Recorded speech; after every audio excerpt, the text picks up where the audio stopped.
বহুত চেষ্টা কৰিলোঁ বন্ধুসকল, হাৰি গৈছোঁ আজি। হে ফ্ৰেণ্ডছ, কি খবৰ আপোনালোকৰ? তো আজি স্বাগতম জনাইছোঁ অন্য এটা মোৰ নতুন ভিডিঅ'লৈ। তো আজি আমি কথা পাতিব গৈছোঁ এজন অসমৰ মহান ইউটিউবাৰ, নাম হৈছে ৰিয়েলিষ্টিকে কান্দি আছে, গাৰ্লফ্ৰেণ্ডটো বোলে পলাই গৈছে। চ' ৰিয়েলিষ্টিকৰ কাৰণে এজনী মই গাৰ্লফ্ৰেণ্ড চাই দিছোঁ। তো নাম সকলোৱে গম পায় আৰু তোমালোকেও তাইক লাইক কৰা। কোন সেইজন গাৰ্লফ্ৰেণ্ড? পুৰবালি গগৈ। থাম্বনেইল চাই গম পাইছিলাই চাগে তোমালোকে।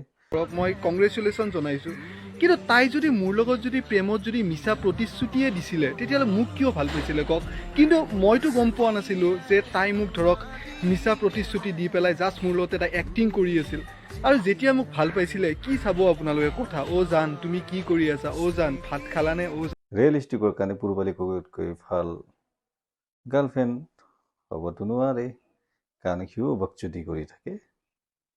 আৰু পুৰবালিও নকয় কি তাৰ ফিগাৰ ৰিয়েলিষ্টিকৰ বয়স বাম্বাৰ মেটচ কৰিব জনৰ। তো কি কোৱা ফ্ৰেণ্ড, যোৰাটো কেনে লাগে কমেণ্টত ক'বা।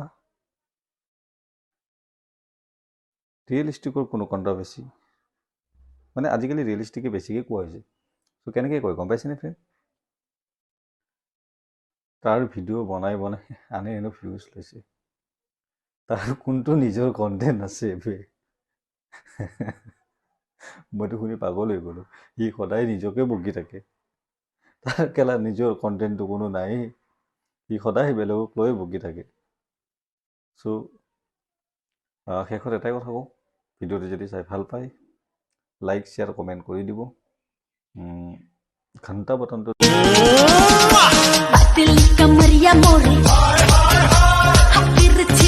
গানটো হিচাপে ভিডিঅ'টো ঠিকেই আছিলে, কিন্তু অলপ তাৰ মোচনবিলাক বেলেগ কিবা হিলাই আছে যেন পাওঁ। পাতলি কাম্বাৰটো একেবাৰে নাছিলে, কিন্তু বেলেগ কিবাও হিলাই আছে নেকি অলপ, যেন সেনেকুৱা লাগি আছে।